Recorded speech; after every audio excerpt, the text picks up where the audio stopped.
paradrama tales.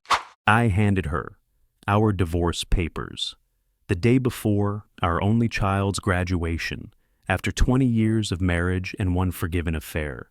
How do you walk away from a love you've rebuilt when betrayal resurfaces at your daughter's crowning moment?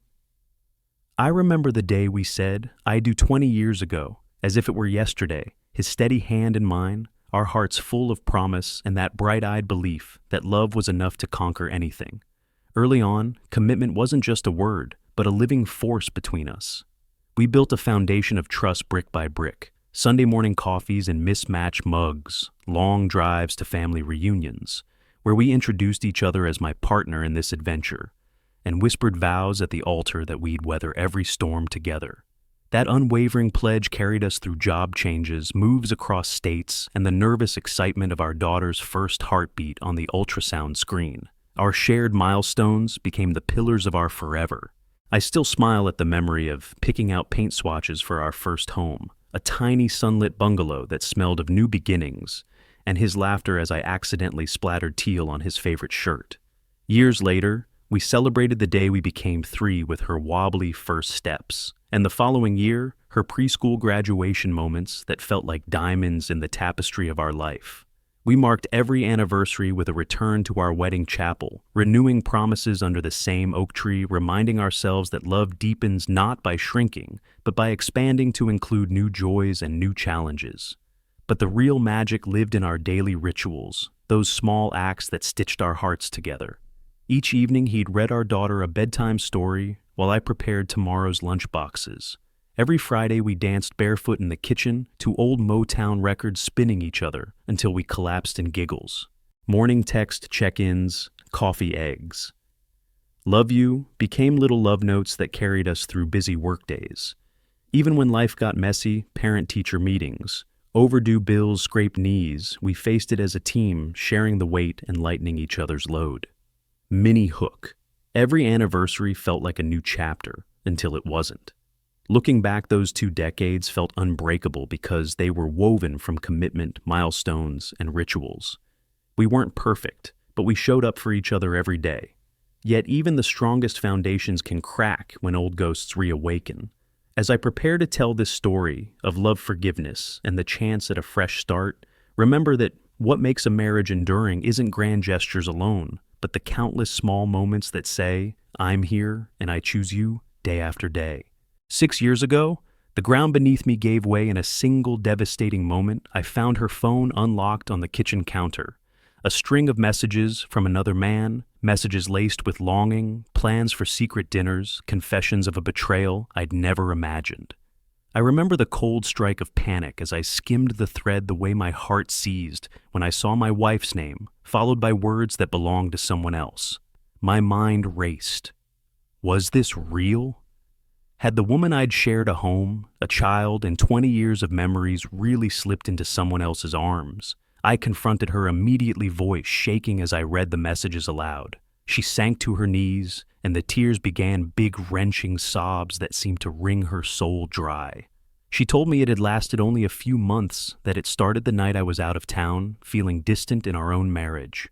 Her confession spilled out between sobs, how she'd felt neglected, how a stray compliment from a coworker had felt like the spark of life. She'd forgotten how she'd spiraled into regret as soon as it began.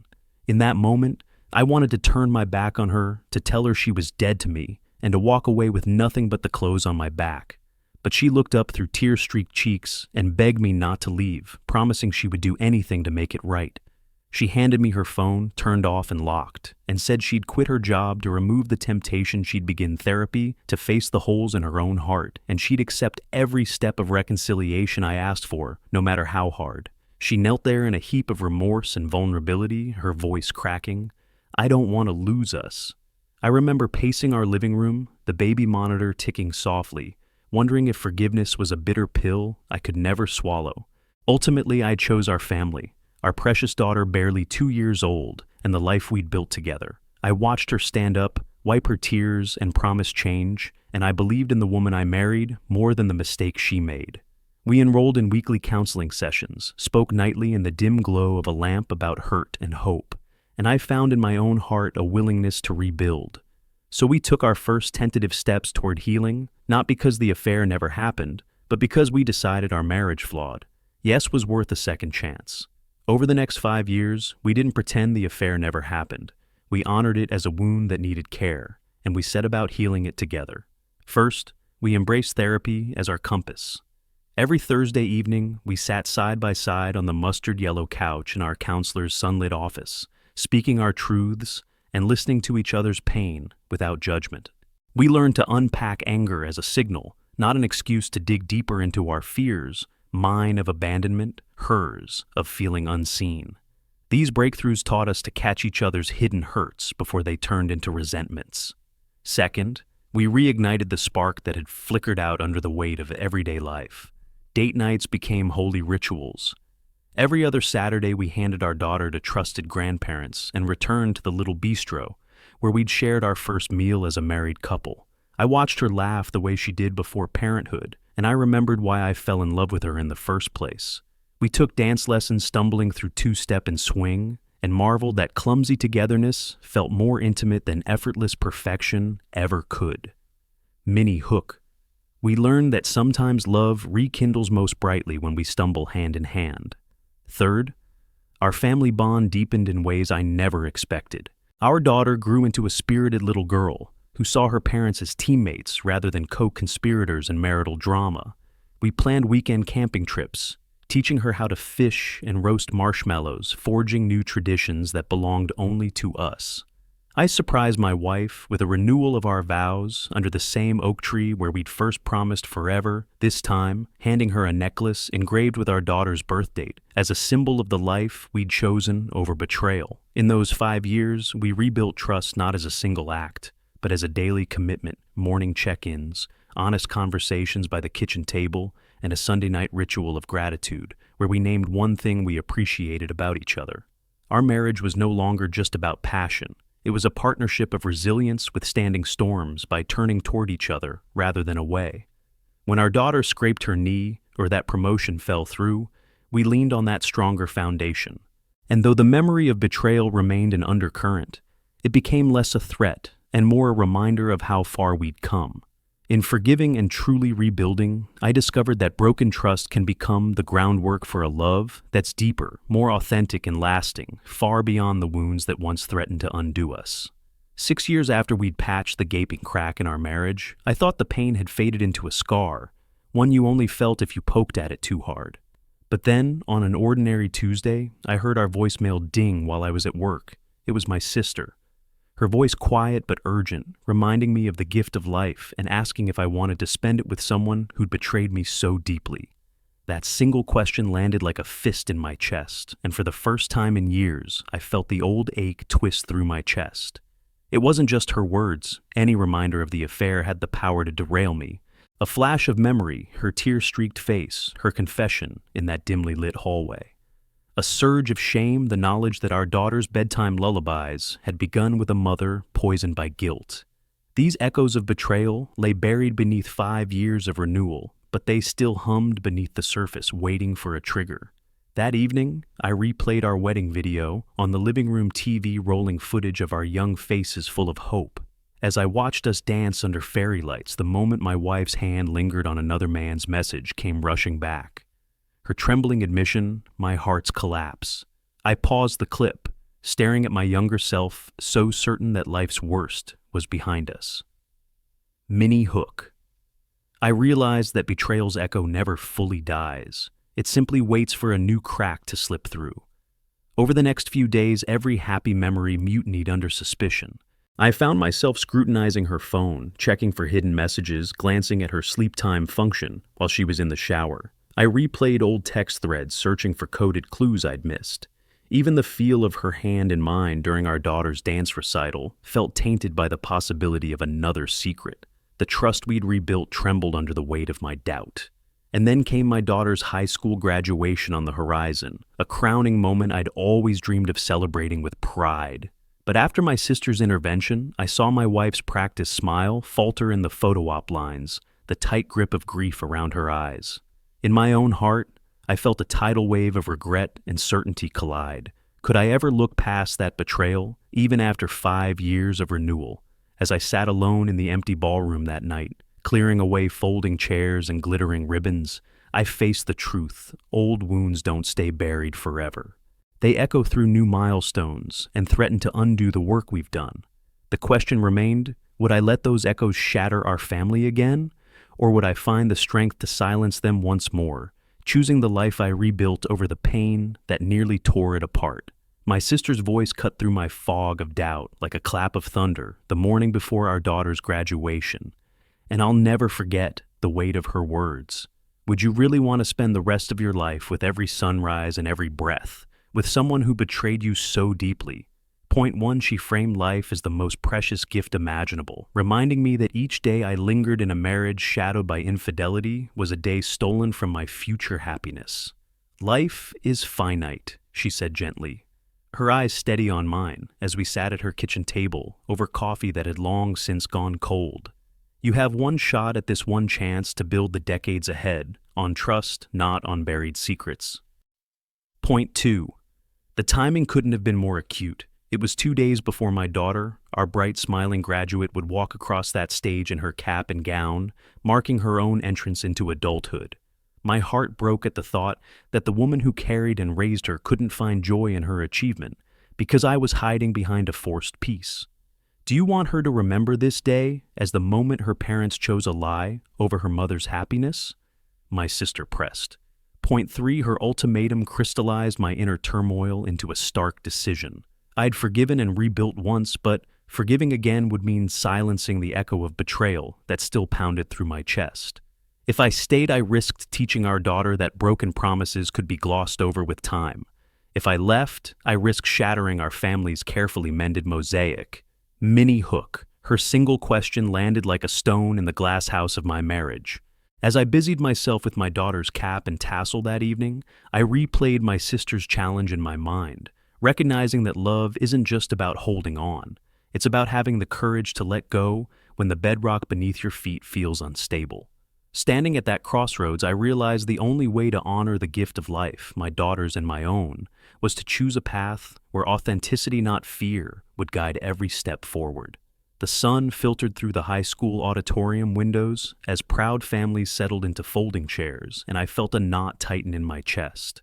This was supposed to be a day of unalloyed celebration, our daughter radiant in her cap and gown, stepping across that stage toward the next chapter of her life. Instead, every cheer and flash of camera light felt like a spotlight on the fissure spreading through our family. I watched my wife sitting beside me in the front row, her back ramrod straight lips curved in a brave smile that barely reached her eyes. Point one, her shock was raw. Just 24 hours after I'd told her our marriage was ending, she found herself applauding our daughter's achievement as if her heart hadn't been shattered. I saw her shoulders hitch when our daughter's name was called, the faint sheen of tears betraying her attempt at composure. Minnie Hook. Her smile had the tremor of a cracked mirror. Point two. Our daughter approached the podium with the confidence of an 18-year-old ready to take on the world, but I saw her glance sideways at her mother, confusion flickering across her face. She'd sensed something was wrong. Why else would Mom's eyes glisten when she thought no one was looking? I caught our daughter's gaze as she accepted her diploma bravado mixed with worry, as though she were trying to steel herself against news she didn't want to hear today. Her proud walk back to our seats was hesitant, as if each step weighed heavy. Point three, after the ceremony, backstage confetti floated down and families embraced, but I pulled our daughter aside in the hallway, away from congratulatory hugs, and gently said, "Sweetheart, today's your day. Let Mom enjoy it, okay?" My voice cracked despite my best efforts to sound comforting. "Just celebrate and we'll talk later." She nodded, eyes wide, and forced a small smile, but I felt as if I'd asked her to swallow heartbreak with her diploma. When our family photos began, my wife squared her shoulders and smiled for the camera, a portrait of unity that belied the truth. Later, as I helped our daughter hang her tassel off the mantel at home, I thought of how a moment meant for joy could be marred by farewell. Her diploma felt heavy in my hands, an emblem of her success. Yes, but also a reminder that some endings arrive unbidden amid new beginnings. And as I watched her place it neatly beside her mother's trembling frame, I understood that today's revelation was this: sometimes the brightest celebrations cast the longest shadows, and love demands we face both with equal courage. The morning after graduation, I found her in our sunlit kitchen, tweezing a stray cap tassel from her robe, like she was trying to smooth out a crease in the day itself. Point 1. When I gently told her that her mother and I were filing for divorce, her fork clattered against the plate, and she looked up at me with eyes so wide they seemed to swallow the room. "You can't do this," she spat, voice shaking. "Not now. After everything, you're just going to walk away." I felt her pain as if it were my own, and I knelt beside her, placing a hand on her shoulder, but she brushed it off, tears spilling freely. Mini hook. Her tears landed harder than any speech I'd ever given. Point 2. I explained that marriage, like life, is a choice, a promise we made, but one I could not renew under the shadow of that old betrayal.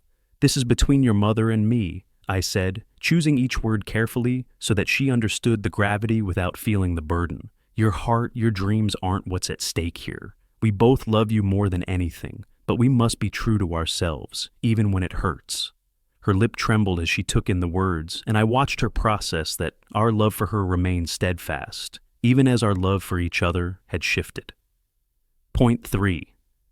I affirmed her independence. She was 18 now, stepping into her own life, our daughter in every sense. "You have your whole future ahead," I told her. "Graduation isn't just an end, it's your beginning. Your home may look different, but you will always have a place where love lives. We're both here to support you, not to dictate your path." She inhaled sharply, wrapping her arms around herself, as if she could contain her world in that hug. As she looked at me through blurred lashes, I realized confronting her wasn't about softening the blow, but about honoring her right to know. The kitchen clock ticked on. We both heard the seconds pass like the closing pages of a chapter. Yet in that moment of raw honesty, I saw her shoulders square with newfound resolve. Though her voice trembled, she nodded, choosing to believe that our family's foundation could shift shape without crumbling. And as I left her to gather her cap and diploma once more, I understood that love's hardest lesson is granting the ones you cherish the freedom to stand strong, even when the ground beneath them changes forever. The day I signed the divorce papers, the courthouse felt colder than any courtroom I'd bargained for. Point 1.